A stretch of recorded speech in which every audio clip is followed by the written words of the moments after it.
Chers téléspectateurs de JMTV+, vous êtes toujours dans le Bœuf Bourguignon. Nous abordons à présent la troisième partie de cette émission et qui va nous permettre de toucher les deux dernières solutions proposées par notre invité, le professeur Nicolas Agboou. Nous avons déjà évoqué la création de la monnaie unitaire africaine. Nous avons évoqué la convertibilité de cette monnaie-là, le mécanisme, les stratégies pour y arriver.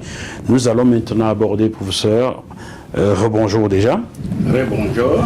Nous allons parler de la deuxième solution, l'industrialisation de l'État fédéral africain. Qui est la troisième solution. Et pour terminer, de la résurgence du passé glorieux de l'Afrique, de l'éducation anthropologique. Ok.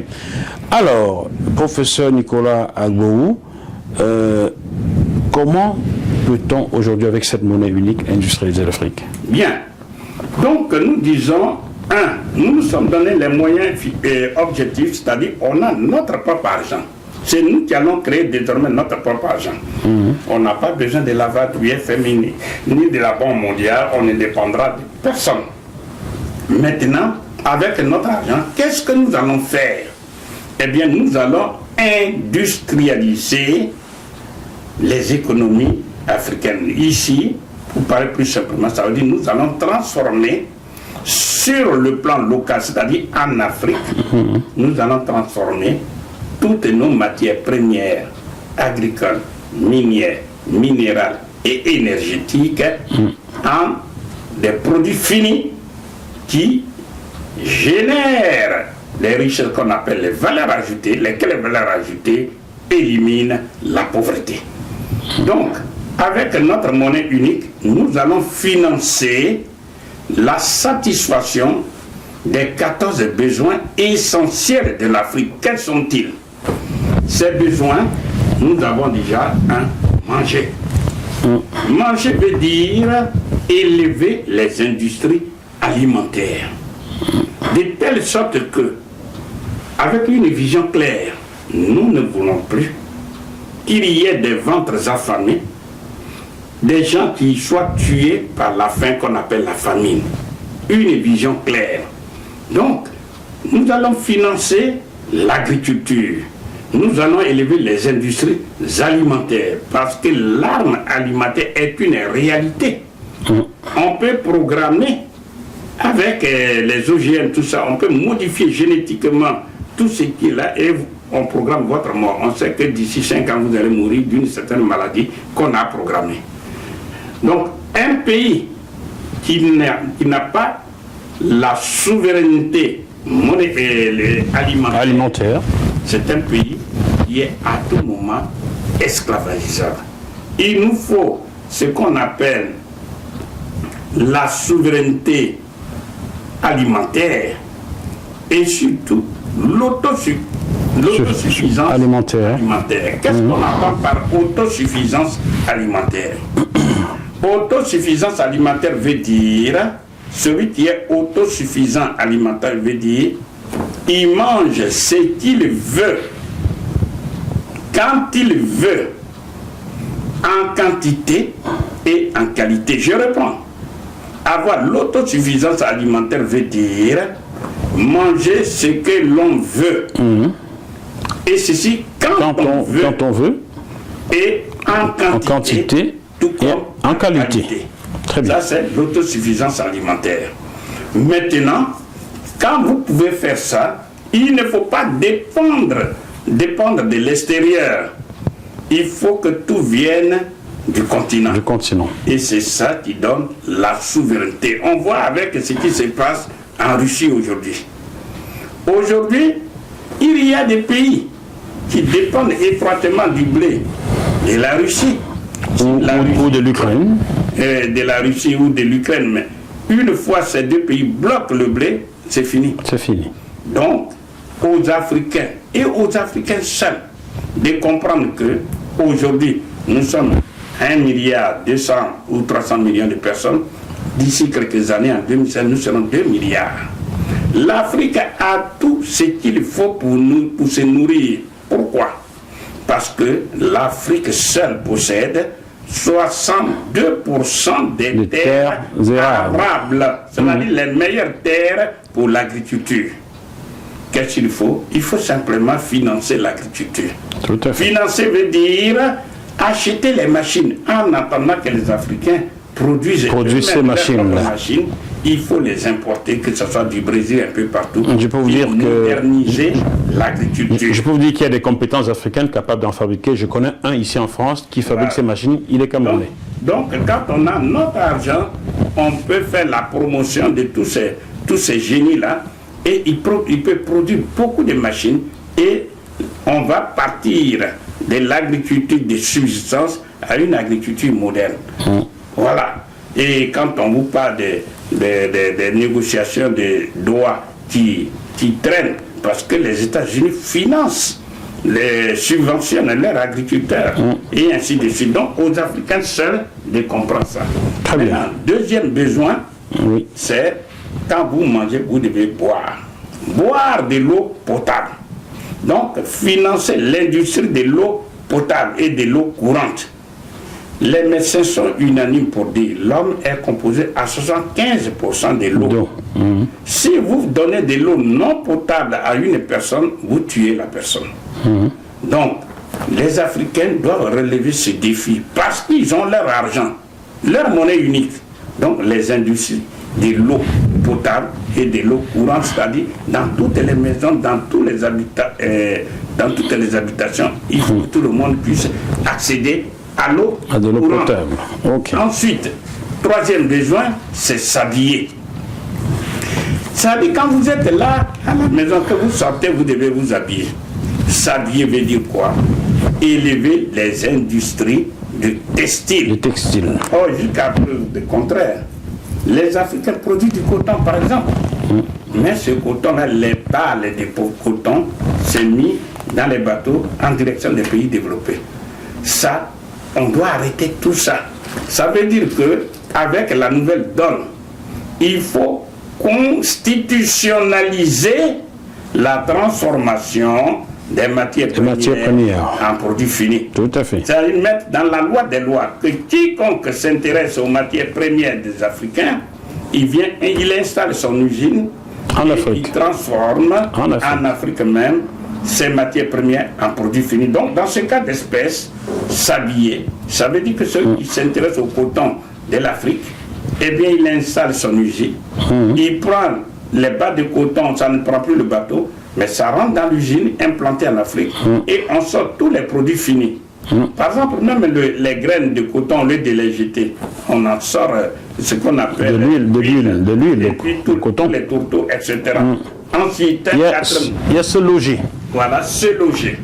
Se loger veut dire on a une vision claire. On ne veut pas que, à partir d'une certaine période, on ne veut plus voir des taudis sur le continent. Parce que c'est le continent le plus vaste. L'Afrique même est sous-développée. 30 millions et quelques d'habitants. Sous-occupé, vous voulez dire? Je dis bien... sous-occupé. Non, c'est-à-dire, je disais sous-peuplé. Sous-peuplé, ok. Voilà, quand on prend le nombre d'habitants au kilomètre carré, l'Afrique est sous-peuplée. Donc, il s'agit de construire des logements décents, tous les standings, pour que les Africains puissent bien vivre chez eux. Et ça, on peut le faire avec une décision politique grâce à notre monnaie unique africaine. Ensuite, il y a s'éclairer, se déplacer dans les routes. À l'intérieur du logement, il faut y mettre de la lumière. Ça veut dire quoi? Il y a 5 types d'énergie. Les énergies renouvelables, je veux dire, l'énergie hydraulique, l'énergie du vent qu'on appelle l'énergie éolienne, la biomasse, etc. Mais surtout l'énergie solaire. L'énergie solaire, ce n'est plus un problème technique. Et le continent le plus ensoleillé au monde, c'est bien l'Afrique. C'est l'Afrique. Donc il s'agit pour les Africains de financer sérieusement. Et c'est quand je dis financer, ça veut dire que nous-mêmes, nous avons notre propre argent. Donc on paye tous les panneaux solaires, tout ça. Et l'énergie solaire est banalisée. Ça rentre partout, y compris dans les campagnes. Alors, on va aller vite pour ça, sinon on passe à 10 heures là. Voilà. Alors il y a se déplacer dans le problème d'infrastructure routière, se soigner, infrastructure hospitalière. Donc, avec notre argent, on peut financer, se déplacer, c'est-à-dire les infrastructures routières, on ne va pas les développer, on comprend, mais c'est pour désenclaver tous les pays. Tout à fait. Et voilà, tous les pays, et à l'intérieur de chaque pays, tout comme entre les pays. Ensuite, se soigner. Et les routes, c'est-à-dire, quand on se déplace, c'est avec des moyens de transport individuels et collectifs, donc les bus, tout ça, il faut les prendre. En effet, on le comprend bien. Voilà. Alors, il y a se soigner, s'éduquer dans les hôpitaux, Se soigner, la formation. Voilà, se soigner veut dire, effectivement, aller dans les centres, élever des centres de soins primaires dans les campagnes, construire les dispensaires et les hôpitaux dans les villes, mais surtout, la formation. Et y affecter le personnel soignant, mais surtout, ça veut dire mettre en place la sécurité sociale pour que celui qui va se soigner, il n'ait pas peur de voir le médecin, mais surtout aussi financer les laboratoires pharmaceutiques. Tout ça, ça rentre dans le groupe de la santé. Maintenant, l'éducation. L'éducation, en effet. L'éducation, c'est la base. Voilà, la base, parce que ça veut dire quoi? Il faut développer l'enseignement primaire. Dans l'enseignement primaire, secondaire, supérieur, il faut développer l'enseignement général, certes, mais l'enseignement professionnel, l'enseignement technique. Faire en sorte que dans l'enseignement primaire, secondaire, il n'y ait pas plus de 30 élèves par classe. Par classe, ouais. Et surtout, parce que qu'est-ce qui fait le problème de l'Afrique? On vous dit, on a découvert les matières premières, mais comme nous ne sommes pas intelligents, on va aller donner ça aux étrangers, c'est-à-dire aux mêmes occupants, et le pays n'a que 20 à 30%. Non. Parce que pour former un ingénieur, il faut 5 ans. Donc si on met 7 ans, c'est fini. Vous comprenez pourquoi je parlais tout à l'heure de formation. Voilà. Donc c'est l'éducation qui est la base, qui est la clé. Quand on prend un pays comme la Corée du Sud, en 1960, le revenu par habitant d'un Sud-Coréen était de $690, nettement inférieur à tous les pays de la zone franc. Aujourd'hui, c'est au moins $41 000. Et des pays comme Centrafrique restent autour de $1 000.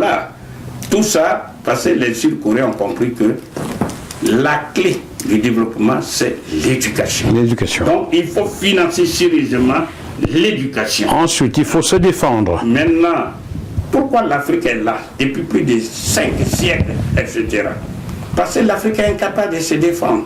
C'est pourquoi nous disons, aujourd'hui, l'occasion est unique en son genre. Il y a la Russie de Vladimir Poutine qui est là. Il faut en profiter pour que les Africains puissent s'armer puissamment, parce qu'il ne faut pas faire preuve d'angélisme sur cette terre-là. Et nous disons, lorsqu'on prend un pays, comme par exemple la Côte d'Ivoire, la France est partie frapper la Côte d'Ivoire de Gbagbo, a fait tuer plusieurs milliers de personnes et il n'y a rien. Les pays africains sont restés là muets. D'ailleurs, je vais ajouter ici qu'en 2014, j'étais à une conférence de presse de Jean Ping, alors président de la Commission de l'Union africaine. Il nous a clairement dit ceci: les chefs d'État africains s'étaient élevés pour s'opposer à l'assassinat de Muammar Kadhafi, ont demandé un corridor pour aller discuter avec lui, et Nicolas Sarkozy leur avait répondu ceci: si vous osez sillonner le ciel libyen, nous abattons votre avion. Voilà. Ça, c'est Jean Ping qui nous l'a dit en conférence de presse, vous pouvez retrouver cela. Voilà, c'est pour dire quoi? Que nous avons affaire à ceux qui nous ont mis en esclavage et qui continuent de le faire. Donc, il faut se donner les moyens objectifs de la défense. Vladimir Poutine de la Russie est prêt à donner des armes puissantes aux Africains pour que les Africains se défendent. C'est ça qui est le cas du Mali. Donc il s'agit pour tous les pays africains, je dis bien tous les pays africains, de faire bloc autour du Mali, faire bloc autour de Vladimir Poutine et se donner les moyens puissants pour se défendre. Jusqu'à même se donner une arme atomique. Par exemple, le Nord-Coréen, il est prêt. Hein? Très bien. Donc que ce soit Vladimir Poutine de la Russie, que ce soit le Nord-Coréen, ils sont prêts à donner même de la bombe atomique aux Africains. Africains. C'est aux Africains et aux Africains seuls de comprendre où se trouvent leurs intérêts et de sortir de l'enfantillages. Très bien. En 11e position, vous dites les NTIC. Voilà. Qu'est-ce que c'est? Les nouvelles technologies de l'information. Ah, d'accord. Nouvelles technologies. D'accord. Aujourd'hui, nous sommes dans un temps moderne. Il y a des brillants cerveaux africains. Il faut financer tout ça. Alors, il y a un qui est à Dubaï qui s'appelle Dr Séverin Kézeux. Il est l'inventeur du système anti-collision de tout objet mobile. Il avait 22 ans et demi quand il a créé ça. Et aujourd'hui, les armées françaises et américaines utilisent cela. Oui. Il vient d'ailleurs de créer Kaysan, qui sera une forte concurrence à Google. Dr Séverin Kézeux, Kaysan, vous retrouvez ça sur www.jmteplus.com, Dr Séverin Kézeux ou Kaysan. Très voilà. Bien. Là, vous ne faites que citer un individu. Mais il y a beaucoup de cerveaux, beaucoup de cerveaux africains qui font des preuves d'inventivité, mais qui ne sont pas connus. Si nous avons notre monnaie unique, nous allons faire appel à tous ces brillants cerveaux vers l'Afrique. Ils seront bien payés, bien installés. Et c'est ça la résilience de l'Afrique qui va venir. Très bien. Donc, c'est ça. Ensuite, il y a R&D. Qu'est-ce que c'est? Donc, la recherche et le développement. Ah, d'accord. Vous avez abrégé tout. Le pays qui dépose le plus de brevets d'invention au monde. Hier, c'était les États-Unis. Aujourd'hui, c'est la Chine. L'Afrique peut même dépasser la Chine. Parce que tout simplement, les brillants cerveaux africains existent. Par exemple, on dit qu'il y a eu Apollo 11 qui a atterri sur la Lune. Mais ce qu'on ne vous dit pas, c'est que ça a été rendu possible grâce à un noir. Un noir américain. Gregory Robinson. Tout le monde a échoué. C'est lui.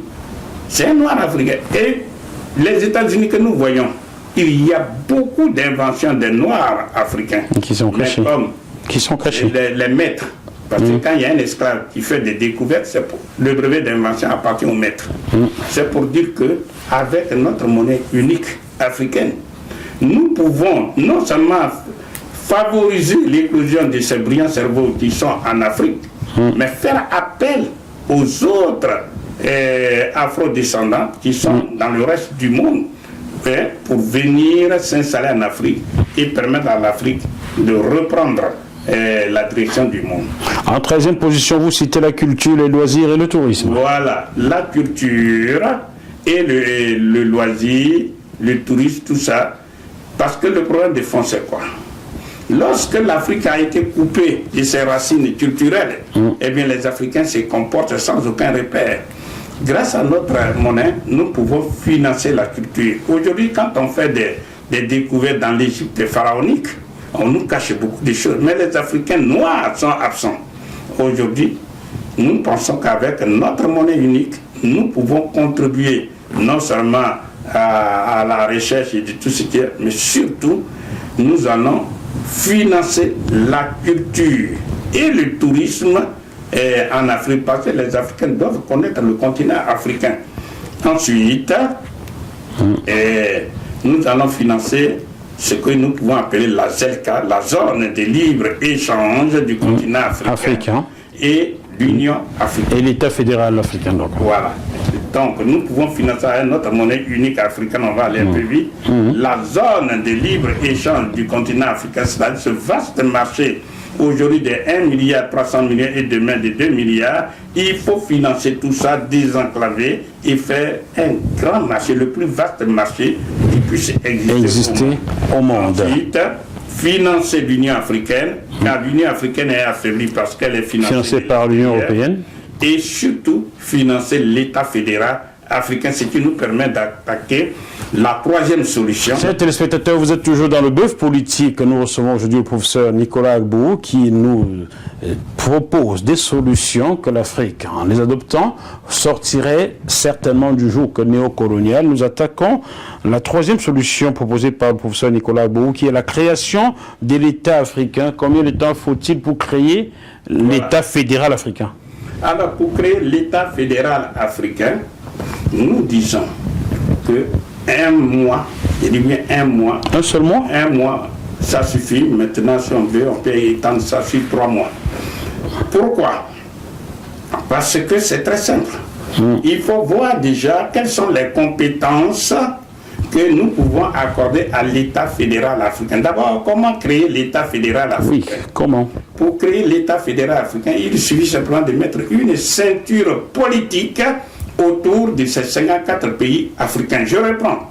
Il suffit par décision politique mettre une ceinture politique autour de ces 54 pays. Mais ça ne va pas être facile, le professeur Nicolas. 54 pays. On met une ceinture politique, ça veut dire que voilà l'Afrique. Et voilà, tous, ils forment un État fédéral africain. Et parce que quand on met une ceinture politique, il est né un nouvel être juridique qu'on appelle l'État fédéral africain. Et l'État fédéral africain qui donc va se superposer à ces 54 pays africains, ça veut dire ceci. Les 54 pays africains restent en place. Chaque pays africain a ses 3 pouvoirs. Le pouvoir exécutif dans son gouvernement, le pouvoir législatif, donc son parlement ou son Sénat, le pouvoir judiciaire, donc sa justice, etc. Rien ne change. Ça, c'est vrai pour tous les 54 pays africains. C'est-à-dire, aux États-Unis, on va l'appeler peut-être l'État de Virginie, ici, Pennsylvanie, voilà, chaque État a ses lois. Voilà, c'est-à-dire que, comme les Africains, il faut ménager leur susceptibilité. Chaque pays aura à sa tête un président, comme c'est le cas actuel. Maintenant, au-dessus de ces 54 pays, l'État fédéral qui va naître, le dirigeant, on va l'appeler président africain.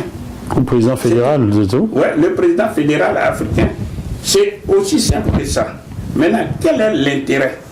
L'intérêt, ce sont les compétences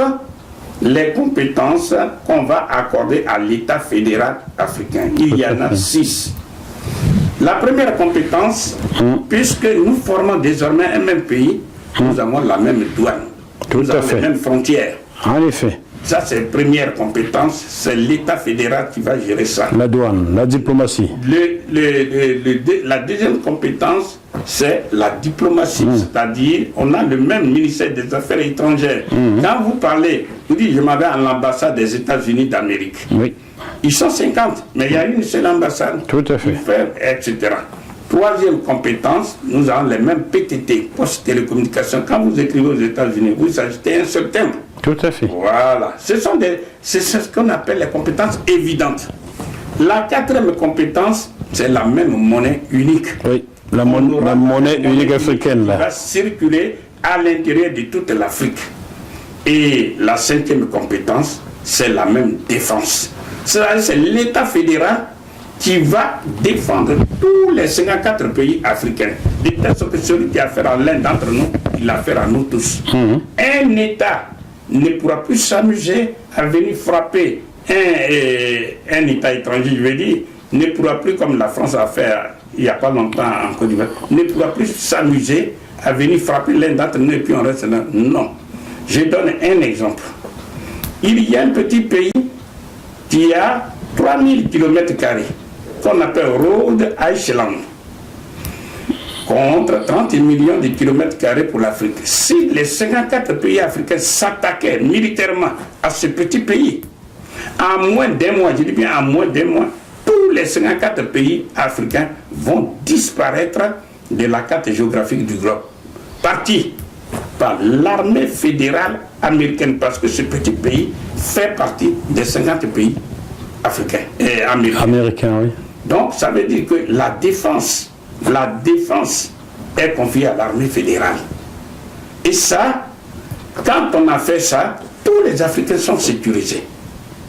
C'est ce que les Africains ne veulent pas comprendre. Et ça, nous pouvons le faire parce que nous avons notre monnaie, parce que nous avons l'argent pour financer ça. Ce sont là les solutions objectives qui se trouvent dans les mains des Africains. Ce n'est pas l'ennemi sempiternel qui viendra donner ce genre de conseils. C'est ça. Et maintenant, la sixième compétence que l'État fédéral va gérer, c'est ce qu'on appelle la surveillance de l'industrialisation des économies africaines. C'est-à-dire, l'État fédéral va veiller, puisque tous les pays africains, on mettra dans leur constitution l'obligation de transformer dans chaque pays africain, les matières premières en produits finis. Il est interdit de sortir de l'Afrique avec les matières premières. Parce que exporter les matières premières, c'est s'appauvrir. Malheureusement, on n'a pas assez de temps, sinon on peut en faire la démarche. Alors, et la langue? La langue, ça viendra. C'est-à-dire que, personnellement, je parle au plus pressé. C'est-à-dire que j'ai donné 6 compétences. Maintenant, ça, ce n'est qu'un début. Par la suite, les Africains vont juger opportun de donner à l'État fédéral des compétences supplémentaires. Mais voilà ce qui est urgent. Quand c'est urgent comme ça, on sait que, comme je vous l'ai dit, nous pouvons rentrer dans le train du nouvel ordre mondial, multipolaire. Maintenant, une Afrique unie. Mais c'est fini. Ça fait un grand bloc. Ça fait un grand bloc. Et c'est ce grand bloc-là qui va faire face aux autres blocs, comme par exemple l'Union africaine, l'Union européenne, contre, par exemple, l'ALENA, accord de libre-échange du continent africain, contre le Mercosur, contre l'ASEAN, Association des États de l'Asie du Sud-Est, etc. Tout ça, ils forment des grands blocs. Il n'y a qu'en Afrique. On est émietté. Ça va arriver. Alors, pour que ça arrive, il faut proposer ces solutions. Et c'est maintenant. Pourquoi je dis maintenant? Parce que quand on créait le RDA, le Rassemblement démocratique africain, à Bamako, qu'est-ce qui s'est passé? Eh bien, le général de Gaulle a vu le danger venir. Si les Africains sont unis, ils seront forts. Donc, il y avait 2 groupes. Il y avait le groupe de Casablanca qui était fédéraliste, qui voudrait que, justement, quand on va prendre l'indépendance politique, eh bien, ce sont les pays africains qui sont ensemble, qui forment un seul pays. Et quand le général de Gaulle a vu ça, il a fait venir, il a fait appel à un leader africain, à la personne de Houphouët-Boigny, et il lui a fait comprendre la nécessité de créer un autre groupe qu'on appelle le groupe de Morovia. Et c'est le deuxième groupe qui l'a emporté. Finalement, eh bien, les Africains ont pris l'indépendance dans l'émiettement. Et c'est ça que nous payons. Donc, la conférence de Berlin de 1880. Vous voulez dire que Houphouët-Boigny n'a pas été un bon élément pour l'Afrique, pour l'Union de l'Afrique? Je n'ai pas employé ce genre de termes, mais ça existe. Le devoir d'ouvrir la conscience des Africains. Et c'est à chacun de voir les réalités et de savoir qu'en fait, ceux qui disaient qu'ils étaient vains et qu'on tirait de l'orgueil et tout ça, on voit que des gens nous avaient tombés. Et c'est ce qui risque de se produire si maintenant, au moment où Vladimir Poutine, il dit, vous les Africains, je suis avec vous. On l'a vu, les images. Alors, comment il a reçu Macky Sall, le représentant de l'Afrique. On l'a vu. Il a aussi reçu le président Touadéra tout récemment, voilà, à Saint-Pétersbourg. Donc, dans la vie, quand on veut vous aider, c'est à vous de lutter pour qu'on vous aide. Mais si on vous aide et que vous ne voulez pas, on vous tend la perche et que vous ne voulez pas, on ne peut pas vous aider. Donc, pour l'avenir de l'Afrique, il est urgent, mais extrêmement urgent que l'Afrique adopte ces 3 solutions. Professeur Agbo, dernière partie de cette émission, la résurgence du passé glorieux africain, l'éducation anthropologique. C'est la 4e solution que vous proposez. Là, nous n'avons pas assez de temps, mais nous allons rappeler que les Africains d'aujourd'hui, et surtout ceux de demain, il faut leur enseigner le passé glorieux de l'Afrique. Et ça veut dire quoi? Ça veut dire que c'est l'Afrique qui a donné naissance à l'espèce humaine. Et c'est l'Afrique qui a fécondé toute l'humanité. Il faut peut-être leur apprendre qu'au Mali, à Tombouctou, il y avait une université quand Harvard n'existait pas. Voilà. Ensuite, c'est l'Afrique qui a posé les bases de la brillante civilisation mondiale, et que je suis sur le mot mondial, que le monde entier connaît aujourd'hui. C'est ça. Donc, il ne faut pas que les Africains soient complexés. Parce que quand on vous dit que vous êtes l'enfant d'un esclave, eh bien, ça agit sur votre subconscient. Il faut aussi leur dire que ce sont les morts Donc les Mauritaniens d'avant qui ont apporté l'hygiène à l'Occident, en Europe. Non, c'est-à-dire que ce que je suis en train de dire, nous n'avons pas assez de temps, mais c'est dire que les apports significatifs des Africains noirs, et je suis sur le mot noir, au monde actuel, ces apports-là, ils sont importants, parmi lesquels nous pouvons citer le monothéisme, ça le fait de croire en un Dieu unique. Ça, c'est une création de l'Afrique noire. Parce que pendant que l'Afrique excellait dans le monothéisme, tous les autres pays, tous les pays européens comme la France, etc., ils étaient dans le paganisme, tout ça. Deuxièmement, c'est l'Afrique qui a créé l'écriture. Quand on nous fait comprendre que nous sommes dans une écriture de l'oralité, non, dans une civilisation de l'oralité, ça c'est faux.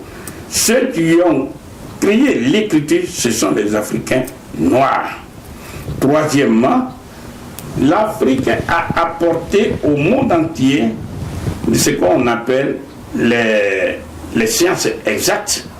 C'est-à-dire, ce sont les Africains qui ont inventé toutes les sciences exactes que nous connaissons, que ce soit les mathématiques, parmi lesquelles il y a les mathématiques, la médecine, la mécanique, etc. Ce sont les Africains, parce que c'est grâce à ces sciences exactes que les Africains ont pu construire les grandes pyramides. Les grandes pyramides d'Égypte, en effet. Donc personne ne comptait, c'est la grandeur. Parce que pour supporter ces grands édifices, il fallait bien des mathématiques. Voilà, il faut les mathématiques. Donc, ce sont les Africains qui ont fait tout ça. Et quand on voit, par exemple là, quand on était plus jeune, on dit le théorème de Pythagore, le théorème de Thalès, etc. Tout ça vient d'Égypte, tout ça. Ça vient de l'Afrique noire, parce que l'Afrique noire égyptienne, ce sont ceux-là qui ont inventé et qui ont instruit les Grecs. Les Grecs, c'est-à-dire parmi lesquels il y avait le Thalès, Pythagore, et c'est eux, à leur tour, parce que Pythagore a fait 22 ans en Égypte pharaonique, en train d'être instruit par les Noirs. Et c'est eux, à leur tour, quand ils sont venus en Grèce, ils ont pu féconder non seulement la Grèce, mais aussi l'Europe. Donc c'est ce que nous sommes en train de dire. Donc l'astronomie, la médecine, l'architecture, etc. Et ce sont les Africains qui ont découvert l'Amérique. Quand on parle du Nouveau Monde, qui a découvert l'Amérique? On nous a appris c'était Christophe Colomb. Non, tout cela c'est du mensonge. Il y a un empereur malien. Donc aujourd'hui nous savons, nous avons eu accès aux déclarations, aux dépositions, aux livres des gens, et nous savons que l'Amérique a été découverte par les Africains qui commerçaient déjà avec l'Amérique pendant longtemps, avant que Christophe Colomb ne vienne en 1492 emprunter les routes maritimes des Africains pour aller redécouvrir l'Amérique. C'est comme ça. Donc, en gros, parce qu'il faut une science et il faut une conférence au minimum de 3 heures de temps pour expliquer tout ça, pour dire que la solution anthropologique nous est utile pour pouvoir permettre aux jeunes Africains d'être sûrs, d'être décomplexés, d'être fiers, d'être africains. Parce que ce sont les Africains qui sont la matrice de l'humanité, qui sont la matrice des sciences, etc. Voilà ce que nous pouvons dire. On va ajouter que nous sommes bien éclairés la part des néons. Hein.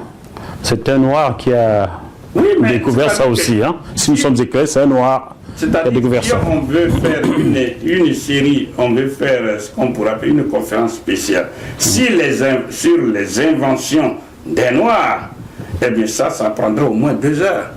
C'est ça l'objet d'une prochaine émission. Voilà, il faudrait faire une autre émission prochainement pour mettre en exergue toute cette violence. Pour conclure, nous disons, pour conclure que les Africains ont aujourd'hui l'occasion unique en son genre qui se présente à eux. Il ne faut pas qu'ils ratent cela. Il faut que les Africains saisissent le train du nouvel ordre mondial multipolaire qui est dirigé par la Russie. Et quand vous avez dit cela, nous serons certainement censurés par Google, car désormais, tout ce qu'on dit en bien de la Russie est censuré, est menacé. Voilà pourquoi JMTV+ n'est plus sur YouTube, JMTV+ n'a plus de Facebook, la censure, bref, j'ai la totale sur la tête. Si vous connaissez d'autres moteurs où on peut affilier un site internet en Russie ou en Chine, merci de nous les communiquer, car notre chaîne se sent de plus en plus menacée en Occident. Il faut vous dire, professeur Abou, ça vous ne le saviez pas. Oui. Vous ne le saviez pas. Donc désormais, je paye pour vous informer. Et je paye aux Américains qui ensuite me censurent. Voilà. Oui, c'est terrible. Tout ça, ça fait partie du combat. Du combat. Voilà, chers téléspectateurs, j'espère, merci à vous, professeur Nicolas Abou, merci d'être venu pour une troisième fois sur JMTV+, et sachez qu'à chaque fois vous reviendrez. D'ailleurs, nous reparlerons des créations des Africains à la prochaine émission. D'accord. Merci à vous, chers téléspectateurs, de nous être fidèles. Sachez que pour nous retrouver désormais, c'est sur www.jmtvplus.com, c'est sur Twitter, c'est sur LinkedIn. Et jamais plus sur YouTube. Je ne créerai plus jamais un compte JMTV+ YouTube, non, car je tiens à mon indépendance et nous devons poursuivre comme ça en Afrique. On se retrouve bientôt sur ces mêmes médias. D'ici là, malgré la situation extrêmement compliquée, gardons la banane. À très bientôt. Merci. Au revoir. Au revoir. Je demande à JMTV+ de continuer à faire ce travail extrêmement important de recueillir les informations, de les recueillir avec esprit critique, pour ensuite les diffuser comme elle le fait, afin que les esprits s'éveillent, que les consciences s'ouvrent davantage et que les actes suivent.